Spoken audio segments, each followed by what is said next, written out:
Hello guys! Kumusta na po ulit kayo? At ito na nga po ang karugtong ng ating bahay serye, di ba? Sa aking bahay na pinapagawa at update na po tayo. So, as I said, hindi ko ako nagbabrag or nagmamayabang. Ang gusto ko lang po, kaya ako na-share ito kasi gusto ko lang ma-share para naman sa iba na gusto makakuha ng mga ideas, 'di ba, kung paano na-construct itong bahay ko na to, 'di ba? Simpleng bahay lang naman, just for good na pagdating ng na may mga bakasyonan ako. At ayan na nga guys, 'di ba? Naka-skim coat na siya lahat, paikot na. Ayan, as you can see, naka-skim coat na siya, tapos may mga kisame na, naka-cladding na. Ayan, no?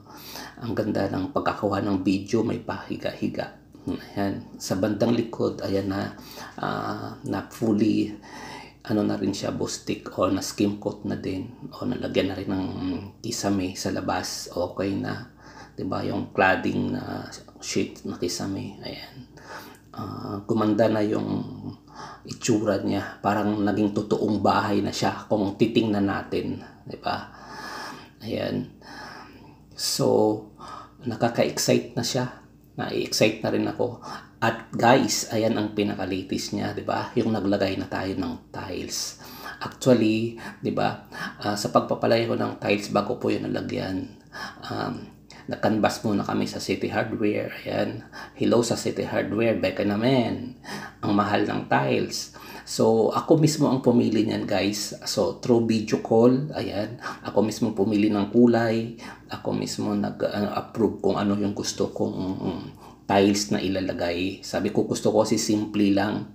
Sabi ko, parang gusto ko yung parang wood effect ang dating, yung parang kahoy lang, 'di ba? Kaya pag nakita mo siya sa personal, akala mo talaga totoong kahoy, 'di ba, na parang parquet bang tawag noon, parquet. No, ayan. Pero tiles po 'yan.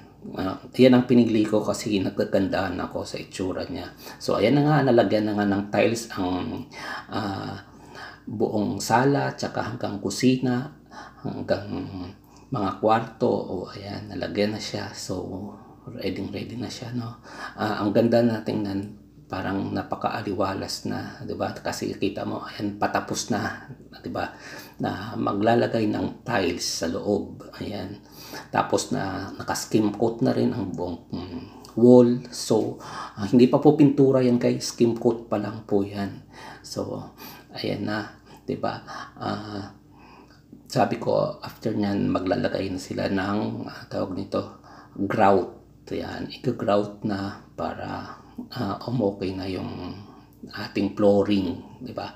Tapos pag napapansin nyo, 'di ba, wala pa tinanggal yung mga door o mga pintuan kasi nga nagkabit ng tiles. So, tinabi muna kasi madali ka naman balik yun. Kasi mas mahirap kung may tiles. Mag-tiles, 'di ba? Na mayroong pinto na nakaharang. So, kuya ko na rin nag-decide kung paano ng tiles na yan, maglagay.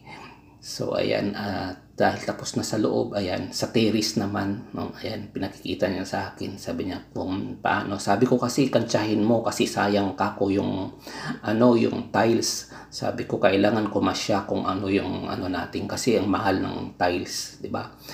Remember na sa pandemic pa nung mga binibili yung mga gamit at materialis natin, kaya napamahal.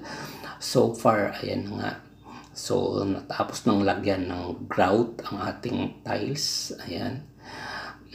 Sabi ko, ang design niya, guys, 'di ba?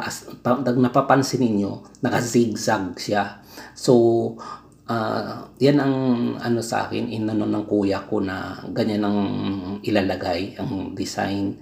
Sabi niya kasi normally, 'di ba, pag napapansin natin yung tiles, parang diretso lang siyang parang blockings, parang hollow blocks ba ang pagkalagay, na parang naka-blocks lang.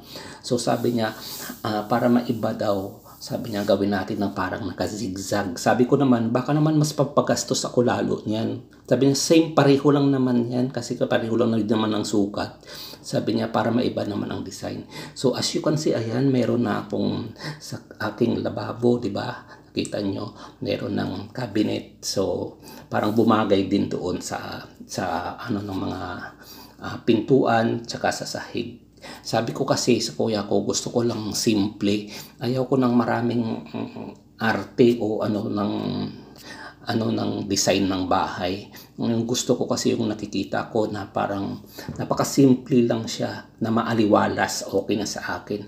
Sabi ko, at ang importante sa akin, yung quality, di ba? Yung quality ng pagkagawa, di ba? Doon. Kaya sabi ko, tiles na yan, hindi yan ano. Tapos pag napapansin nyo yung mga doors, di ba? Pareho kasi DIY lang din yan, siya na lang din ang gumawa niyan ng mga pintuan. So, ang importante kasi sa akin, kahit maliit lang, basta matibay. Sabi ko, hindi ko naman kailangan yung napakalaking bahay. Kasi nga, babakasyonan ko lang naman yan. Tapos magstay kami siguro dyan. Let's say, pag for good na okay na at na settle na. So, sabi ko nga kasi sa misis ko, kung antayin pa natin na pag for good na tsaka tayo magpagawa, baka mas doble pa ang gagastusin natin o triple pa years from now, di ba? After 5 years or after 10 years ka pa magpagawa, di mas malaki na yon, di ba? Ang budget na kakailanganin mo. So ayan, sabi ko dahil tapos na, ayan, sabi ko start na mag-clearing. So ayan, kung napapansin niyo dati, di ba? Ayan, may may bakod na cyclone lang, di ba? Sabi ko kasi temporary lang ang ilalagay natin mga bakod. So kaya cyclone lang muna. At least kako, di ba, ma-close yung buong paligid, di ba? At pwede na kako tayo makapagtanim-tanim ng mga halaman o mga gulay-gulay. Sabi ko, clear up na yung buong paligid para maayos na, 'di ba? At least sabi ko makapag-start na tayo magtanim-tanim ng mga gulay-gulay. So as you can see, may mga puno na diyan ng langka, may puno ng mangga, mayroon na rin puno ng saging, tapos may puno ng guyabano. Sabi ko magtanim ka na ng ng niyog. Sabi ko yung dwarf na niyog magtanim na din. So ayan, at may mga langka na rin at saka yung mga papaya. So 'di ba? At least kako kasi gusto ko magpag-uwi ko doon, meron na akong nakikitang mga gulay at mga halaman. Sabi ko magtanim na rin ng malunggay para meron na tsaka mga kung ano pang iba't ibang halaman. So, yun na nga, 'di ba? As you can see, 'di ba, nakakatuwa kasi kahit papaano, sabi, 'di ba, na na rin unti-unti na siyang nabubuo. Ayan, at nakikita ko yung outcome ng nating kinalabasan ng bahay. So, ayun na guys, at abangan ninyo ang karugtong pa ng ating bahay serye. Thank you so much for watching. Have a good day everyone. Bye-bye. Ingat po lahat. Thank you.